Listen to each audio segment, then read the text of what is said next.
This program is about unsolved mysteries. Whenever possible, the actual family members and police officials have participated in recreating the events. What you are about to see is not a news broadcast. Georgia Rudolph has been haunted by dreams and memories of a young girl who lived at the turn of the century. A girl Georgia never knew in a place she never visited. Amazingly, her descriptions of the girl's life appear to be corroborated by facts that she had no possible way of knowing. Could Georgia's experiences be evidence of reincarnation?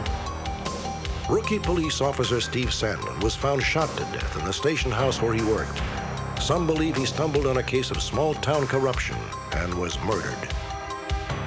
We will also profile the case of a man called Thumper, an outlaw biker who travels across the country setting up illegal drug laboratories to manufacture highly addictive methamphetamines. Tonight, with your help, Thumper may finally be brought to justice.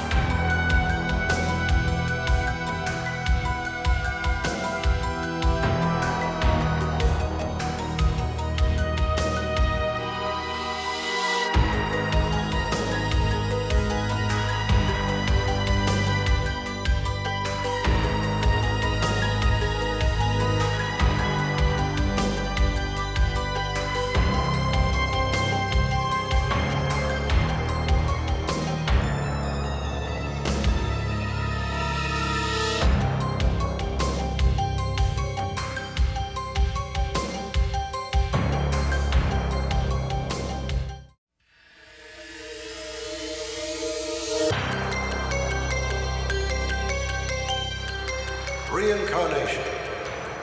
To our ears, the word has an eerie ring. The dictionary definition, rebirth of the soul in a new body, seems a pale few words to describe such an extraordinary concept. Much of the world believes absolutely in reincarnation. But for people who don't, the onset of dreams and memories that cannot be explained is often very upsetting. That was the case for a woman we found named Georgia Rudolph.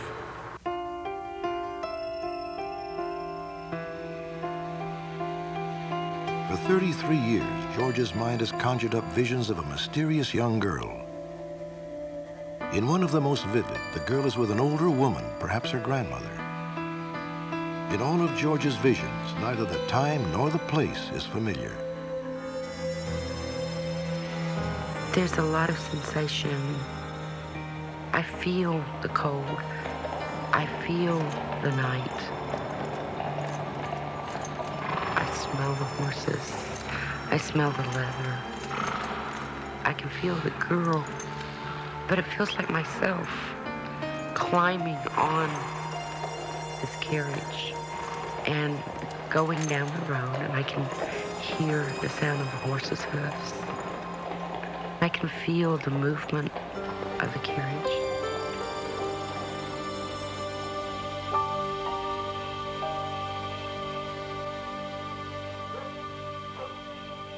Georgia Rudolph is a 41-year-old registered nurse living in Macon, Georgia. Since childhood, she's been beset by recurring mental images. Sometimes they appear as dreams, more often as memories of events she has never experienced. There never seemed to be a common denominator of what would trigger off the memories. I would be sitting playing, or I would be watching TV, and just there would be a memory. As a child, I don't think there was a month that went by that I didn't have either memories or dreams. Georgia Rudolph was born in Columbus, Ohio. At the age of 3, she was placed in a series of foster homes. When she was 5, Georgia was adopted, and the memories began.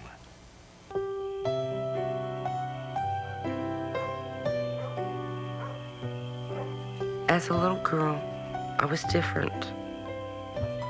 I used to draw the picture of this girl, and I would just do stacks after stacks after stacks of this picture. I also drawn a picture of a house since I was 5, and then the house would go with the girl. And if I didn't get her right, I would erase her or tear it up and start all over again. I mean, I knew exactly how this girl was supposed to look. My whole childhood, I thought I was crazy because the drawings were of the girl that I would dream about. And when I remember her, it's always the drawing, the face. I have always known that face.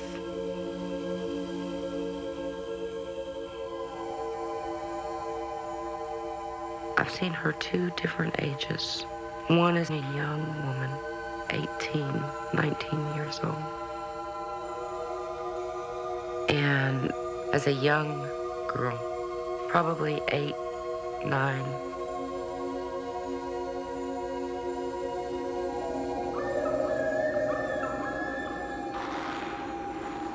As Georgia grew older, her impressions of the past began to accumulate. Often they were no more than the flash of an image.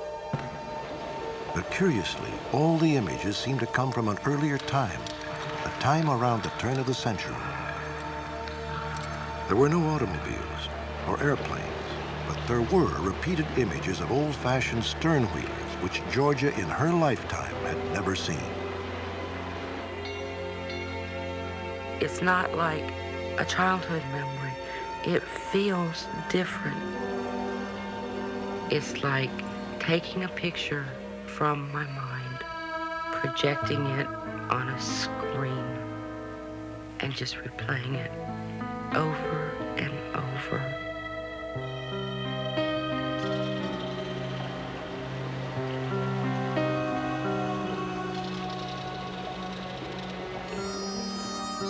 A river seemed to play a large part in Georgia's dreams. Another constant was a young man dressed in a brown suit and wearing a derby hat. Sometimes he was alone, sometimes he was with the girl, and always there was a recurring image of the horse-drawn carriage on a cold winter night. I kept feeling that there were memories of pre-adoption that nobody would tell me about. But when I found my biological parents, I found that the memories had nothing to do with my life before I was adopted. When Georgia first contacted me, I felt it might be something like an early traumatic childhood memory that she was trying to remember or re-experience. Or possibly it could be an aspect of a multiple personality where she was imagining herself or experiencing herself to be someone different, which sometimes happens in these cases. Other than that, the reincarnation was probably the last thing in my mind about what had happened to her. So we're going to go through a procedure this evening that Dr. Douglas Smith is deputy director of a mental health center in Macon, Georgia. In 1984, he began regressive hypnosis therapy with Georgia Rudolph. It is a type of analysis that lets the patient go back in time under hypnosis, but still remember everything she says. let it out very slowly. Last December, we asked Georgia to once again undergo hypnosis with Dr. Smith. Relaxed and at ease. Try to allow all the tension to leave your body. During the first session of hypnosis, he asked me a question and referred to me as Georgia. I remember very vividly saying, "I don't know who you're talking to." And he said, "Well, if this isn't Georgia, then who is it?" And I remember saying, "My name is Sandra Jean Jenkins." And what year were you born, Sandra? 1895. Do you have a boyfriend? Yes. Georgia seems to me a very down-to-earth person. She doesn't go around reading a lot of psychic magazines and esoteric material. So I think that she's a very stable individual, and it surprised me when she came out with the amount of emotion and affect and details that she did under hypnosis. The sensation that I had when I gave her name, her age, and said I was born in 1895 is one that I will never forget, because I felt like my head was going to come off of my body. It hurt so bad. Look down at yourself and tell me what you look like. I have brown hair. My eyes are brown. Georgia came to believe that the face she had drawn so many times as a child was the face of Sandra Jean Jenkins, who was also the girl in her memories and dreams.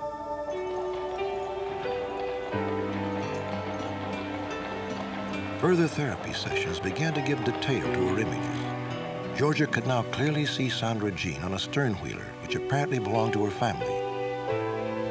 One of the men on the boat was the young man in the derby hat whom she'd seen so often. His name was Tommy Hicks. He and Sandra Jean were sweethearts. The sessions also revealed that the two of them were about to be married. When this came out about Sandra Jean, not only did I feel I was crazy, it scared me to death. It went against everything that I have ever been taught as far as religion goes. She is very sincere in her belief that she actually subjectively experienced all the things that she has experienced in that past life that she described. She's not faking or pretending. It is a real experience for her. Were the images that had haunted Georgia Rudolph for more than 30 years evidence of reincarnation? When we return, Georgia travels 500 miles from home and finds unexplainable coincidences between her dreams and the life of Sandra Jean Jenkins.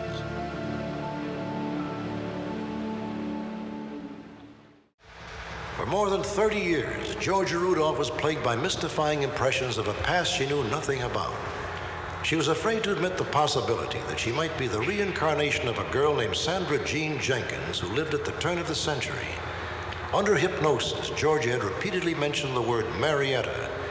It became clear to Georgia that Marietta was a place that might reveal the connection between her dreams and the life of Sandra Jean Jenkins. Marietta, Ohio is a city of 35,000 located at the confluence of the Ohio and Muskegon rivers. In its heyday, at the turn of the century, it was a major river port. Because Georgia's dreams are centered on a river and riverboats, she went to Marietta in 1985, hoping to find a record of the people and places so vividly etched in her memory. If I'm not mistaken, it was a big red brick building. Georgia had arranged to meet with a reporter named Ted Bauer. He was a lifelong resident of the city and for 32 years had worked for the local newspaper. Ice cream parlor. When George arrived in Marietta, I said, I'll take you around and show you some of the places that you talked about over the phone. And she says, no, I'll show you where to go. I couldn't believe her knowledge of Marietta. She knew as much or more than some of the old-timers knew about the town. I remember this place. Ted Bauer was amazed when Georgia stopped in front of an insurance company and suddenly began describing the interior of an ice cream parlor which had been there at the turn of the century. Incredibly, the decor she remembered had been completely changed in 1937, 11 years before Georgia was born. The tile inside, it was like red and white, and it was like red, white, and it was tile, but it wasn't like the tile we see today. She described the interior almost perfectly. I checked this with the son of the man who had run it for years. In a way, it seems crazy, but what do you do? She was accurate about her descriptions. I was just baffled by her. Busy place in the old days. Ted Bauer's curiosity was aroused. He began to investigate on his own to see if the things Georgia seemed to remember could somehow have been available to her in local records. I did a lot of research. I talked to family members of former store owners, and I checked her own newspaper files. I've thought about it many times, and it's possible that she could have done some research or had it done for her, but I don't know how that could have been done. It would have been a tremendous job. I can't buy the reincarnation bit, but she has some kind of power, some way of knowing what happened in the past. I don't know what the power would be, but she has it. When I began to understand that I was being 100% correct, there was a fright but there was an excitement that was starting to build in me. It was like, this is really real. I really was this girl. And when I started finding things that were in my memory, it was like having been away and going back home.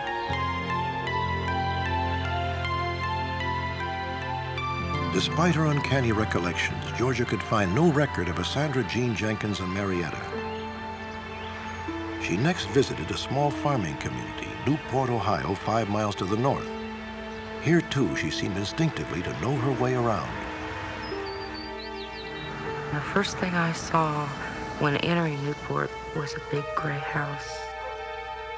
It sent chills through my body. It was like, this is my house. This is where I lived. I could see a room, and I knew that this had been her bedroom. This was the house that Sandra had lived in.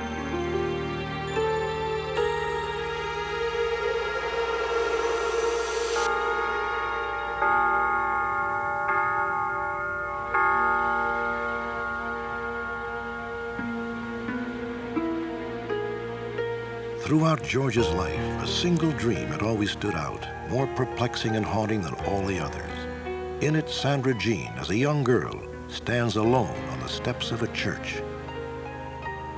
In the dream, I know she has to walk exactly 2 blocks, and she's standing in front of a cemetery. And there's a path that goes off to the right, and it curves and twists in different directions. And then the path eventually straightens out. And when she gets to the point where it straightens out, she's on the side of a hill looking down on a grave, which I know to be her grandmother's grave. But I'm never able to get the name off of the headstone, because it's that point that I wake up. And I have had this dream 200 or 300 times, and I always wake up in the same place.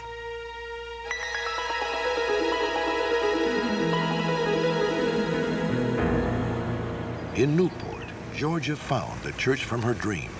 Perhaps now she could discover the identity of Sandra Jean's grandmother. It frightened me. Everything I found frightened me more, because I still didn't want to believe that this was reincarnation. But I walked the 2 blocks that I knew I had to walk in my dream, and I found myself in the cemetery, and I started walking this path. And as I walked it, it began to dawn on me, this is the path in my dreams. I can remember my heart and the feeling in my body. I mean, it was just total excitement, because I knew when I reached the end of that path, I was going to be standing over the grave that I had dreamt about, over and over and over. And when I stopped where the dream stops, I was looking down on the grave that I knew to be my grandmother's, and it said, Mary Bevan Green. And I finally got a name.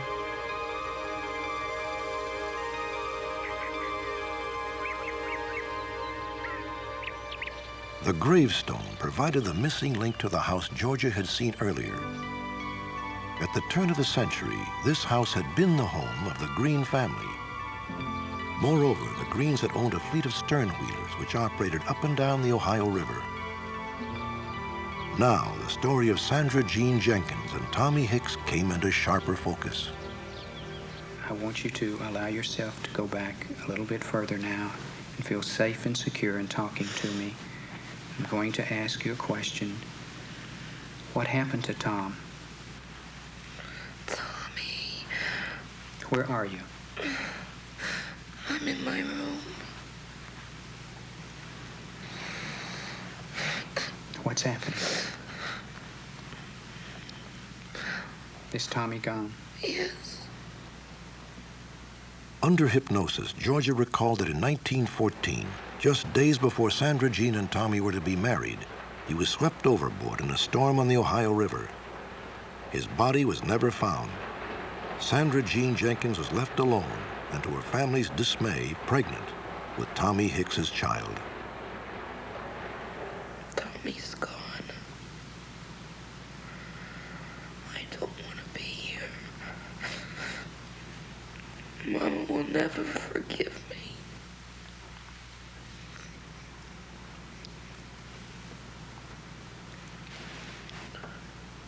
What is it she will never forgive you for? My baby.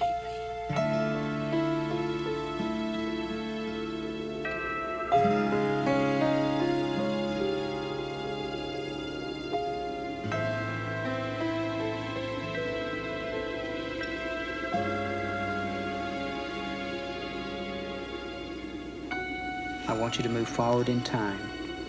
You are now at the river. And I want you to describe to me what you did then. I take my locket off. And I slide into the water. And I walk. And I walk.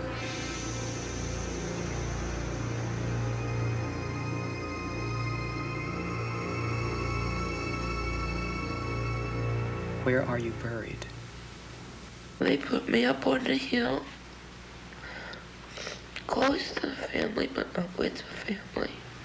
Georgia is convinced that because Sandra Jean took her own life, she was buried in an unmarked grave just a few feet away from Mary Bevan Green. Georgia had said under hypnosis that from Sandra Jean's grave you could see an angel with one arm upraised.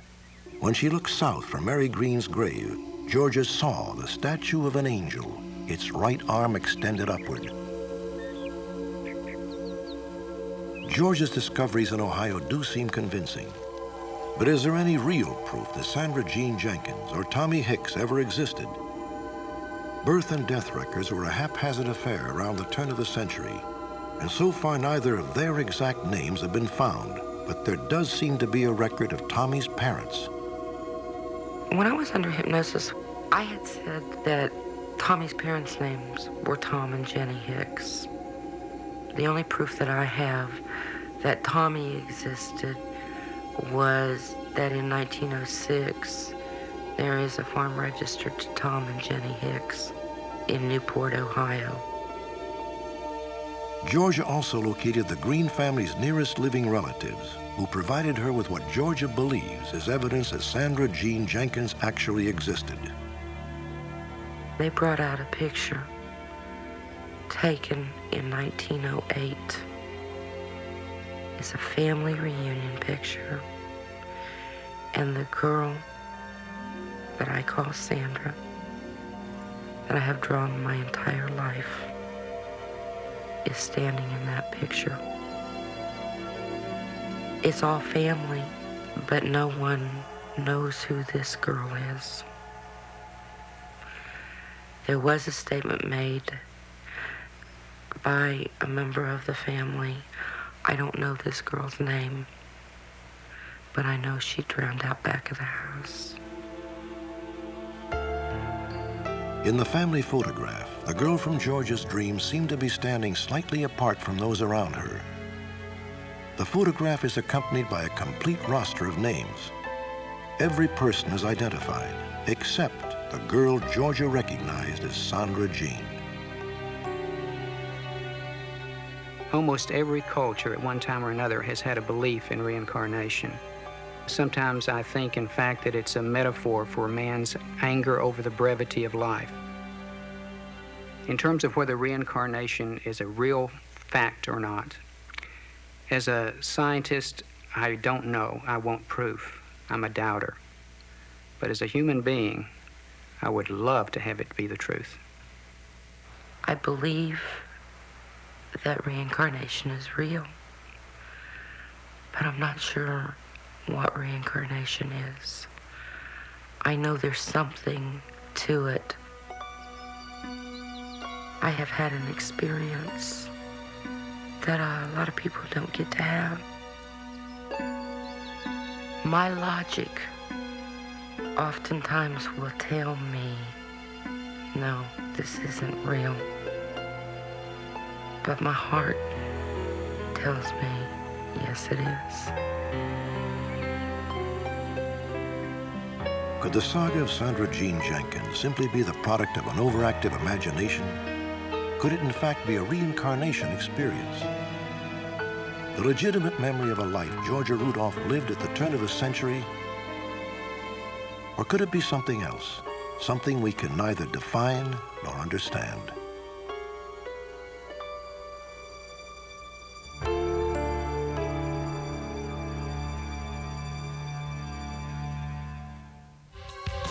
When we return, the tragic story of Steve Sandlin, a rookie police officer who some believe may have been killed because he knew too much about corruption in a small New Mexico town.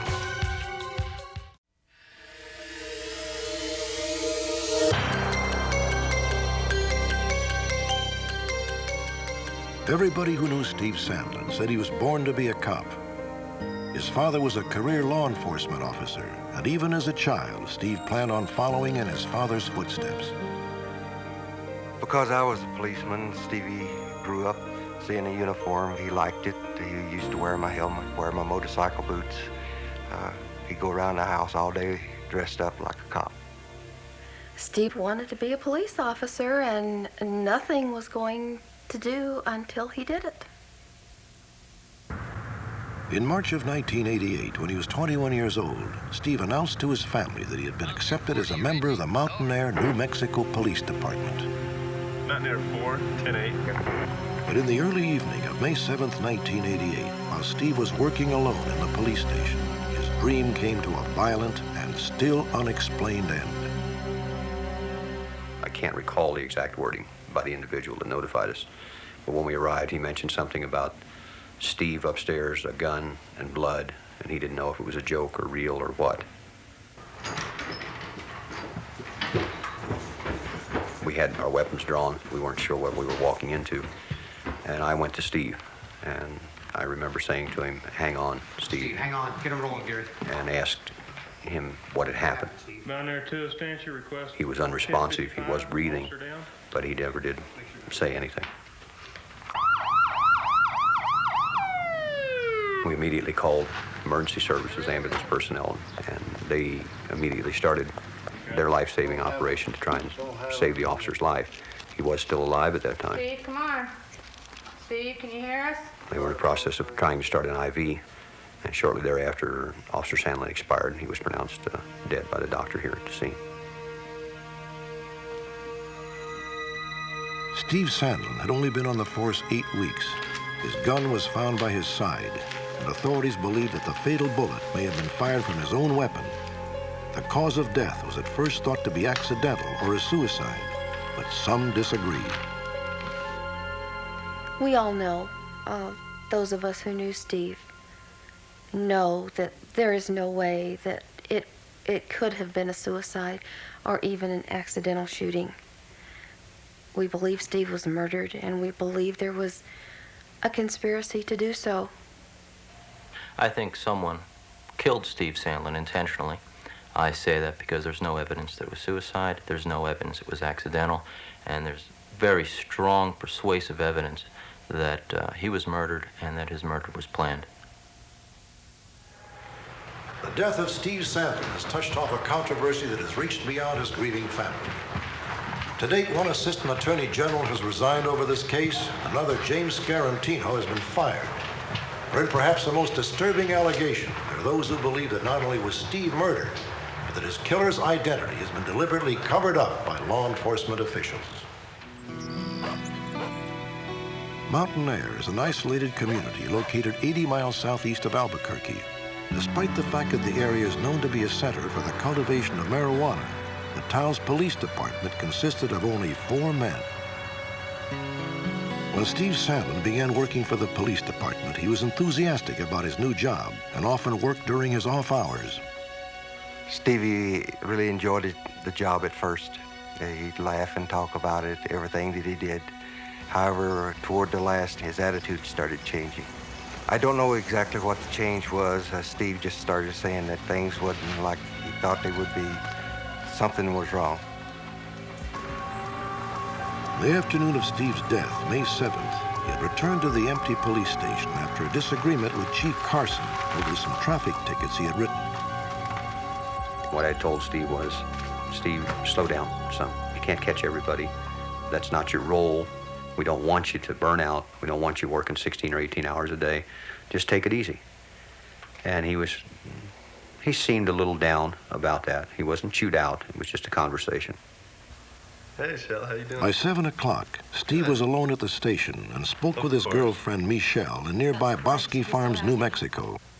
We were making plans for the next day, and he said that Chief Carson yelled at him and told him to go back into the station.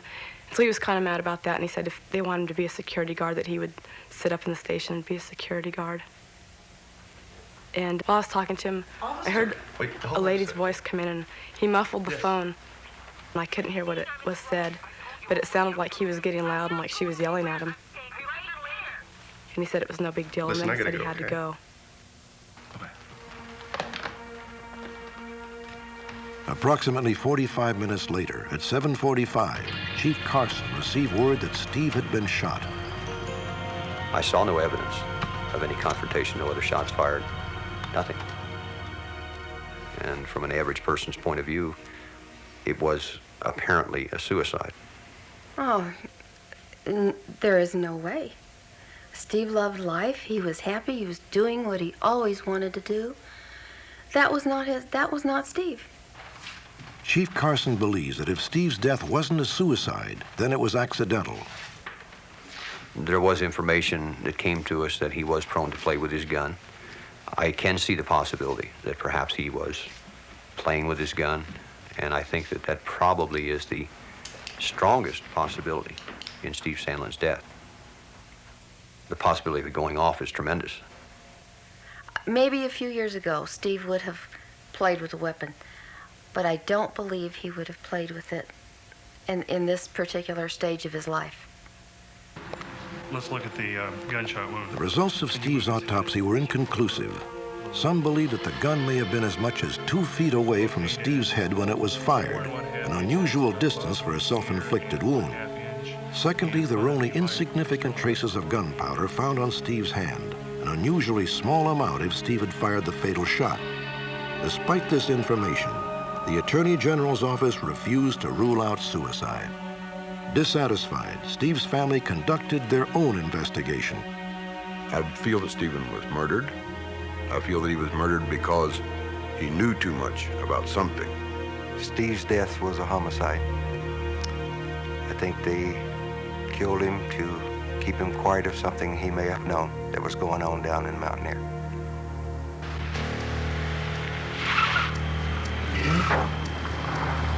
The family's investigation uncovered one possible motive for Steve's murder.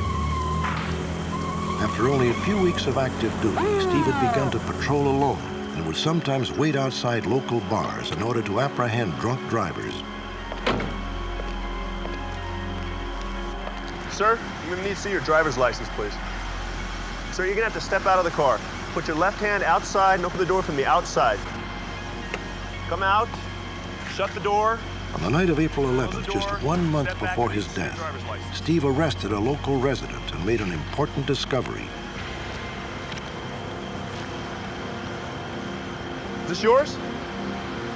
Sir, I'm placing you under arrest with possession of marijuana. Put your hands on the car. On the car. Spread your legs. The following day, a warrant was obtained. The man's home was searched. 54 pounds of marijuana was discovered with a street value of close to $100,000. Within days of the arrest, Steve received death threats. Alarmed, he refused to sleep at his home.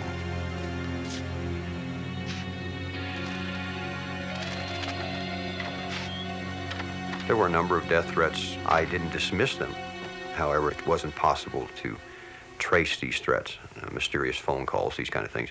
We were all familiar with these type of threats, especially after we started arresting drug dealers and so forth. They became more amplified. So how long have you been with the Mountaineer Pts? During this time, the New Mexico Attorney General's office was investigating reports that the Mountaineer police had carelessly handled evidence. Steve had been questioned by investigators the day before his death. The last time I spoke to Stephen indicated that there was something going on that he did not agree with down in Mountaineer. He asked me what would I do in that situation, and I basically told him to tell the truth. After his death, Steve's house had been searched by the authorities. 3 days later, his family arrived in Mountain Air to collect his belongings. These bowls are really pretty. Do you know where he got them, Michelle? I sure do. Michelle and I were in the kitchen, and she opened a drawer. Ed, come here. What we found in the drawer were several bags of marijuana. And Ed looked at us and said, "They've already searched this house. What's this stuff doing here?" He says they couldn't possibly have missed this. And they couldn't have. You just opened the drawer and there it was. It wasn't hidden. It wasn't disguised in any way. It was just there.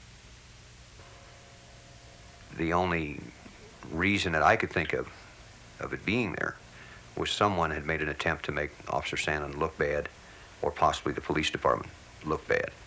But I'm convinced that the evidence that marijuana was planted there after Steve Sandlin's death.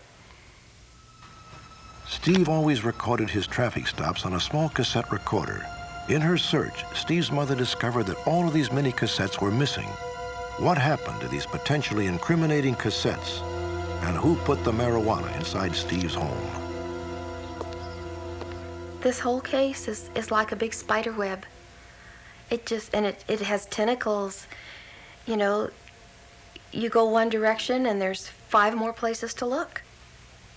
Several witnesses were found who stated that they saw Chief Carson parked or outside the Mountain Air Police Department between 7:15 and 7:25 or thereabouts. We're not talking 1, 2, but several people place him there at that time.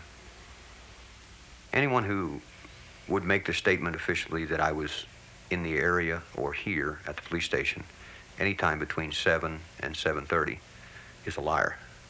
I was in the company, and it's very easy to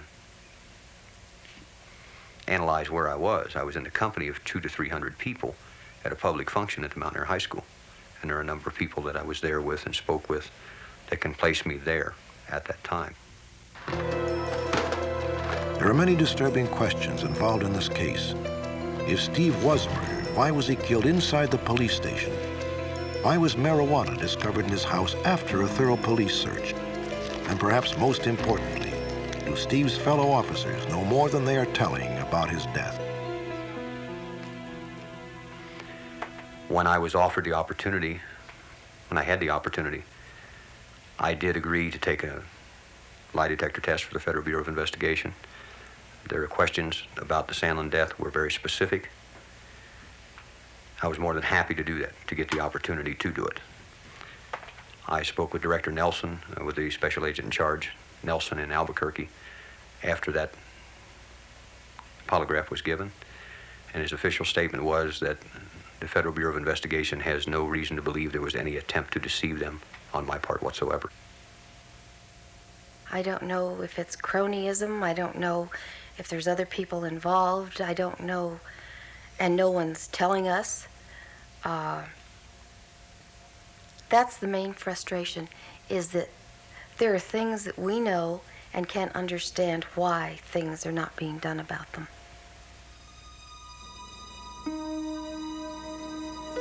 If there's anyone at all who has any information, we would be so eternally grateful to know that, so that we can put our son to rest.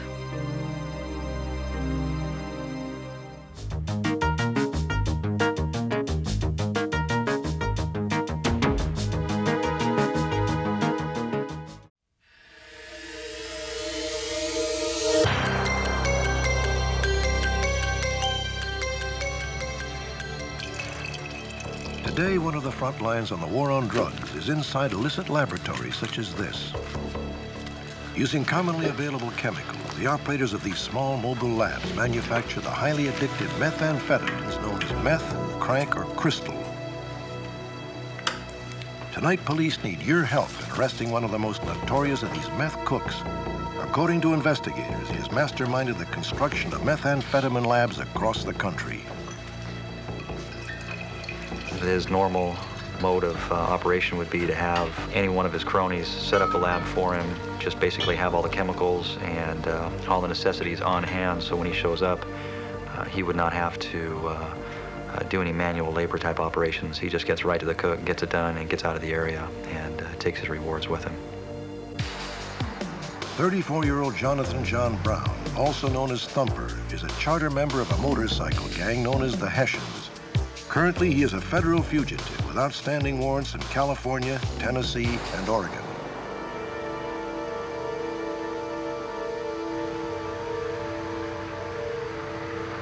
Brown managed to elude detection until November of 1987, when after a lengthy stakeout, he was tracked to one of his labs near Lancaster, California.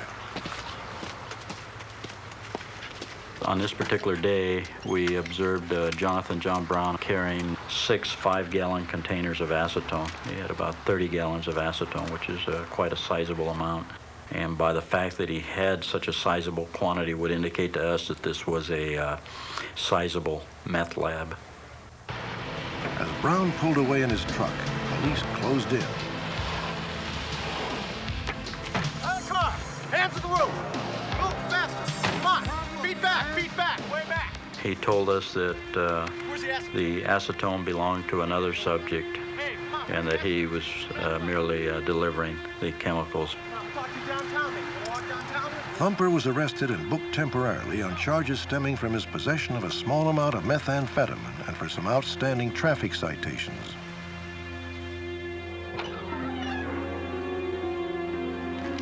After his arrest, a search warrant was obtained and police discovered a sizable clandestine methamphetamine laboratory. But by the time more serious charges could be filed, Thumper had been freed on bond. Be careful, don't touch anything. He then vanished.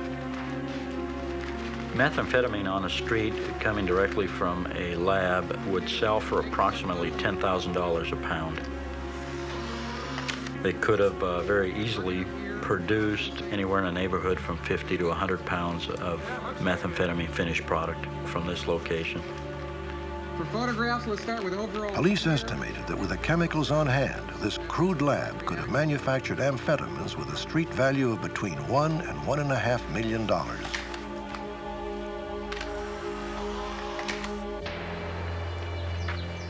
February of 1988, Thumper had managed to elude police when an informant told investigators that he was hiding out at a remote drug lab near Medford, Oregon. We were not exactly sure what we were going to find in the house. We had intelligence that there was a good deal of weaponry in the house and that these people were to be considered quite dangerous. Immediately upon forcing the door open with the door ram, the entry team received gunfire from inside. 2 police were wounded and 1 Hessian was killed. We're about to introduce chemical weapons into the house. Come out slowly. The battle ended when police threw tear gas into the premises and the people in the house surrendered. Keep those hands up. Over here. Walk towards my boy. When the officers searched the property, they found various drugs in a crude lab, but no Thumper. Conducting interviews with the neighbors, I was able to find out that Thumper was a regular on the premises that stayed there quite often and normally for long periods of time, and was there as early as 1 day prior to the raid, that if the raid would have been done 1 day earlier, we'd have captured him too. Brown travels alone and has helped set up his illicit labs across the country. He keeps a low profile, but seldom goes anywhere without his large Neapolitan bull mastiff dog. Jonathan John Brown is 6 feet in height and weighs 190 pounds. He has a pockmarked complexion and brown hair and brown eyes.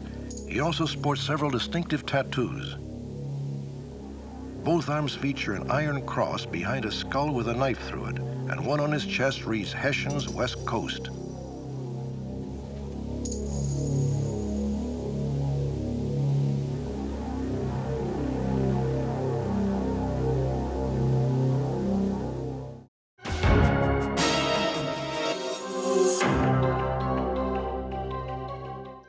Join me next week for another edition of Unsolved Mysteries.